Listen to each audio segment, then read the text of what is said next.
If you're waiting to feel ready before you start, you may be waiting for a feeling that is never coming. Starting that new project, new job, new YouTube channel, or new goal is a little like entering a maze. You do not get the map first. You find the path by moving forward, failing, and going a different direction. And I've been there too. I used to have so many ideas and was always terrified of starting something new because I didn't feel ready. But everything changed when I stopped waiting for that feeling and just started anyway. So if you've been putting things off until you feel ready, these 5 tips are for you. First, let's start with how readiness is actually a trap. Now, most people assume progress happens in order. First, I learn enough, then I make a plan, then once I finally feel ready, I begin. This is not how it works. Instead, here's how it goes. You plan and learn and do all at the same time. When the Wright brothers decided to pursue powered flight, they were not the people anyone would have picked. They were bicycle mechanics, not elite engineers. They did not have the prestige, funding, or backing that Samuel Langley had. Langley had all of that, and his aircraft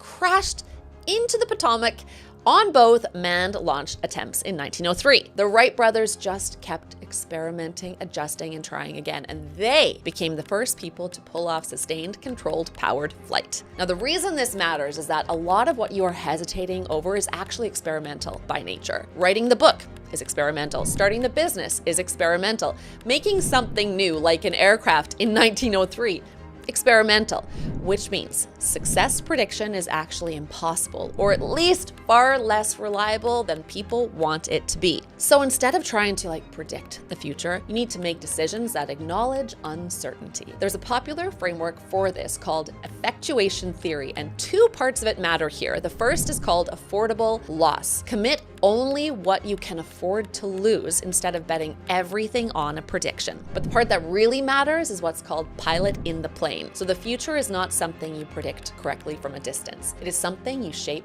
through action. You pilot it as you build the plane. Because if you keep waiting until you can fully predict the outcome, you stay stuck outside the very thing that would have taught you what to do next. So the next time you catch yourself thinking, I just need a better plan first, or a degree first, do not ask how to map the whole maze. Ask, what is the one step where I can plan, learn, and do at the same time?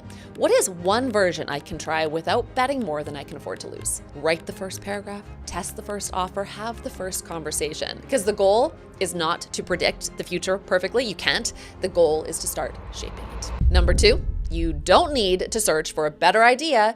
You need to start with what you've got. A lot of people stay stuck because they think they need a better idea or a unique idea before they can begin, and that is not true. You start with who you are, what you know, and who you know. Now, in entrepreneurship, there is a phrase for this. It's called bird in hand. It just means you begin with the resources already in front of you instead of waiting for the perfect opportunity. If you're an artist, you paint the thing that's closest to you, the bowl of fruit. Paint the room you are in. You do not have to imagine the Eiffel Tower from your house in Michigan. You can look at what is already around you and find the art there by starting. Now, Jimmy John's is one of my favorite examples of this. The founder, Jimmy John, had no restaurant experience and basically no idea what to do with his life. So he was gonna start a hot dog stand, but he couldn't afford the equipment for it. So he started a sandwich shop, which had cheaper equipment that basically he already had, and he had just 4 sandwiches on the menu. Today, it's a $2 billion franchise. Airbnb is similar. Airbnb did not begin as, of course, some perfect grand plan. It started with 3 air mattresses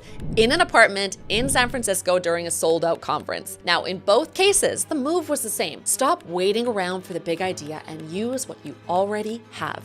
This matters because a lot of people get trapped looking for the big idea when they should be using the idea, the skill, or the resource already in front of them. You do not have to come up with something brand new before you are allowed to begin. So if you're circling 10 different ideas right now, stop and ask 3 simpler questions instead. What do I already know?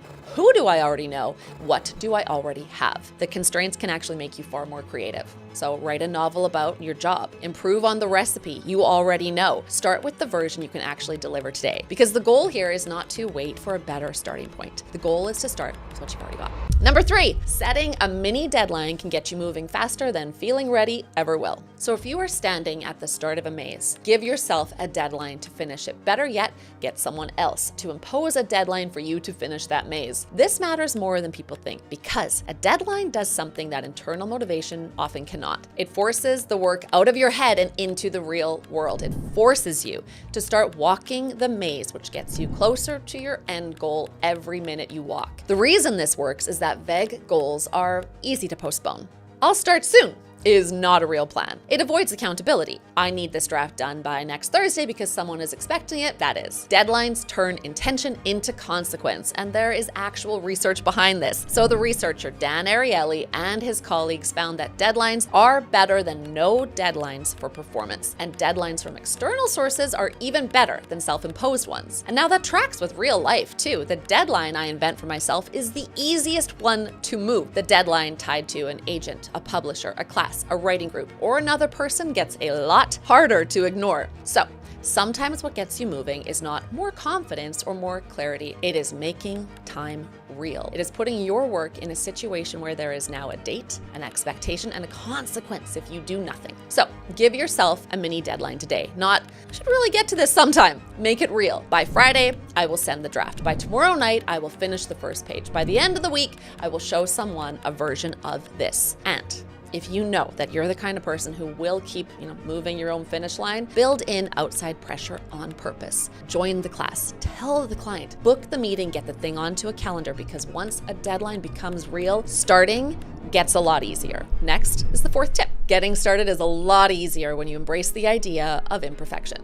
Stop trying to make everything perfect, because if you are sabotaging yourself. Here's what I mean. What makes starting something new feel so hard is that you are comparing yourself to the finished version in your head. The finished book, the finished business, the finished product. That brutal standard of perfection makes it almost impossible to begin. So instead of trying to get it perfect the first time, prototype it. Do a chapter or 2, make a rough draft. Build the first version while you are still learning. Point is to make multiple imperfect versions, because that is how you build confidence and start seeing what actually works. Remember that early work is supposed to be rough, even in the biggest industries. The co-founder of Pixar put it bluntly and said, early on, all of our movies suck. That's not failure, that means it's part of the process. When you let something be bad at first, you give yourself real permission, something real to improve, instead of just like an imaginary standard in your head. And if you're still frozen, change your state, get moving, go for a walk. Physical movement helps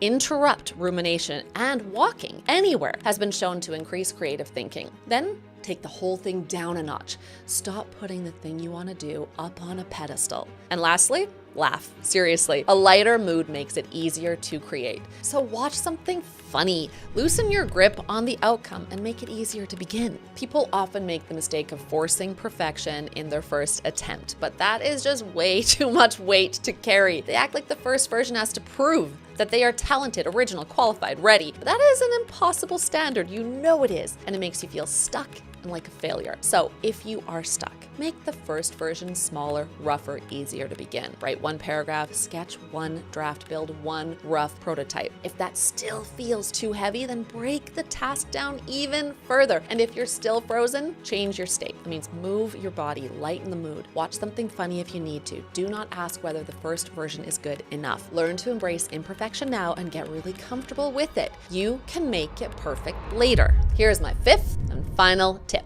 Once you get started, the secret to keep moving forward is to test, adapt, and test again. One of the strongest ways to get started with your new goal or a big task is to think like a scientist. Look at the task or problem in front of you and just ask yourself, what's my theory here? What's my hypothesis? How can I test this? How can I measure it? Because when you take that approach, failure stops meaning, oh, I'm bad at this, and starts meaning, hey, I learned something useful. A scientist is not failing. A scientist is testing, getting a result, learning from it, moving on. That's how WD-40 got its name. It was the 40th iteration. The first 39 were not wasted. They all led somewhere. Now, Slack is another great example. It was not supposed to become Slack. The business started as an online game. The game failed, but the communication tool that the team had built while working on the game did not fail. They tested an idea, the game, it failed, and they pivoted to an idea that worked better. And then they made that even better. Better UX, friendlier UI, and now Slack is one of the most popular work communication tools.